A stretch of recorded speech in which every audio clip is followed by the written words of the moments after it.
Et ben voilà, tout est câblé, prêt à fonctionner comme vous l'avez commandé. Et si vous avez des questions, tout est dans la notice. Mais non, je déconne, c'est fini une notice maintenant, on est en 2016. Tout est intuitif là-dedans, vous allez voir, c'est un vrai jeu d'enfant. Eh, faites pas ça. Je plaisantais pour la notice, mais ça, c'est les conditions générales d'utilisation et il faut signer par un fait chaque page. Vous êtes pas un marrant, vous. Hein. Bon, que je vous explique. L'appareil se met en route avec la télécommande et ensuite tout se fait à la voix. Vous allez voir, c'est une vraie merveille. Et maintenant, il reste plus qu'à signer le petit bon de livraison. Merci, monsieur. Bonne journée, monsieur. Au revoir, monsieur.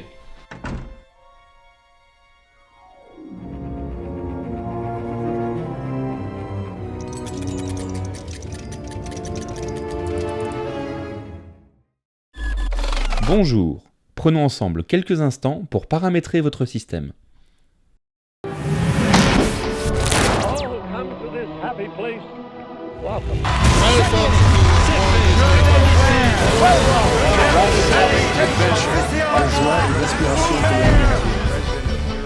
Pour cet épisode, je te propose de découvrir quelques anecdotes en vrac sur l'univers Disney. Et on va tout de suite commencer avec Pixar. Je détecte plus de 20 références avec le mot-clé Pixar. Pouvez-vous préciser vos critères ? Annulé. Ce n'est plus un secret pour personne, chez Pixar, on aime mettre des easter eggs dans chaque film. Et le plus célèbre d'entre eux est évidemment le camion de livraison de pizza de chez Pizza Planet. J'ai trouvé 2 pizzerias qui livrent en ce moment. Souhaitez-vous que je passe une commande ? Non, je ne veux pas commander de pizza. Vous avez pourtant dit livraison de pizza. J'ai même pas eu le temps de finir ma phrase. Je parlais de Pixar. Pixar, j'ai trouvé plus de 20 références avec le mot-clé Pixar. Pouvez-vous préciser vos critères ? Je veux juste que tu te taises.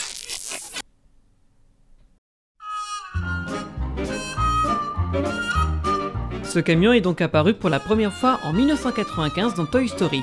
Et depuis, chaque long métrage rend en quelque sorte hommage à ce film en faisant apparaître le camion avec plus ou moins de discrétion, de mille et une pattes jusqu'à aujourd'hui. Mais celui qui nous intéresse tout particulièrement, c'est Ratatouille.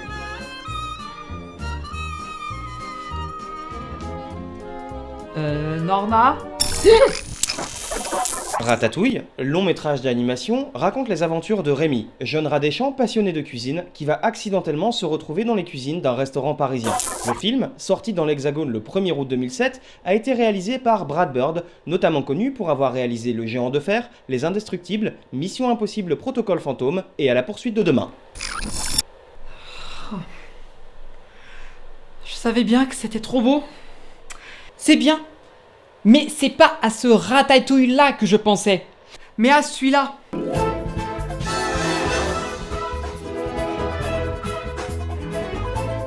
Demain. Ratatouille. Les films produits pour cette attraction ont été réalisés par un département de chez Pixar chargé de réaliser ces films pour les parcs. Et bien entendu, ils n'échappent pas à la règle de l'easter egg. À partir de là, tu vas voir, on est sympa. Je te propose 2 solutions. La première, tu continues à regarder la vidéo tranquillement et nous allons te révéler le secret de l'easter egg de l'attraction Ratatouille. Ou le second, je te donne rendez-vous directement à ce temps de la vidéo et tu pourras garder tout le mystère.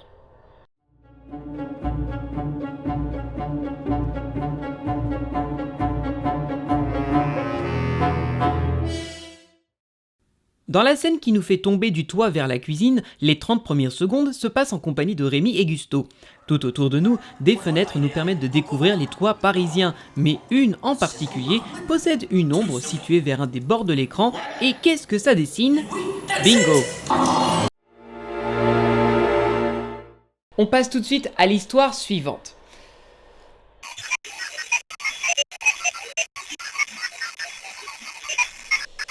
Porte appel fermée. Séquence terminée.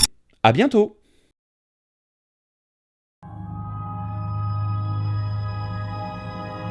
Francis Ford Coppola, George Lucas, James Horner, Michael Jackson. En réunissant une telle équipe, on ne pouvait avoir qu'une attraction unique, magique. Et c'est ce qui se passa avec Captain EO.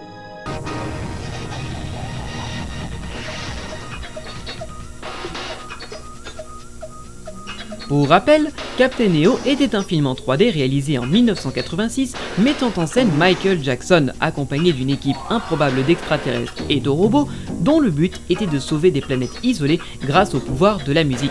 Le film battait tous les records de l'époque.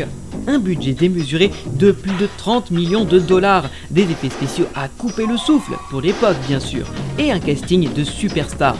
On peut donc penser que le film se devait d'être irréprochable, d'autant plus qu'avec une durée de 18 minutes, le souci du détail aurait été très scrupuleux. Et pourtant, la scène que nous gardons en mémoire est celle dans laquelle Captain EO transforme les gardes en danseurs multicolores, se mettant au diapason de la chanson We Are Here to Change the World.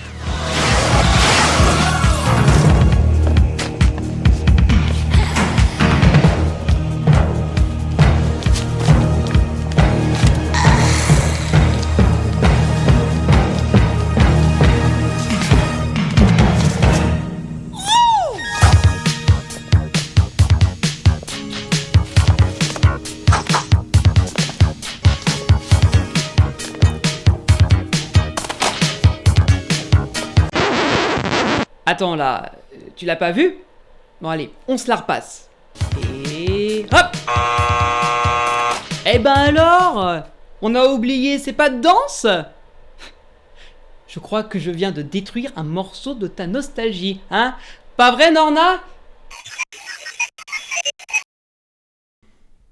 Écoute-moi bien, toi, espèce de sale bécane boiteuse. Moi, admin. Toi, exécuté. Ou sinon, tu vas finir en boîte de conserve bas de gamme dans un bazar de Calcutta. Désolé, je n'ai pas trouvé boîte de conserve bas de gamme dans un bazar de Calcutta sur internet. Faut-toi en veille. Séquence terminée. À bientôt. Encore une? Enfin une commande que cet engin veut bien comprendre.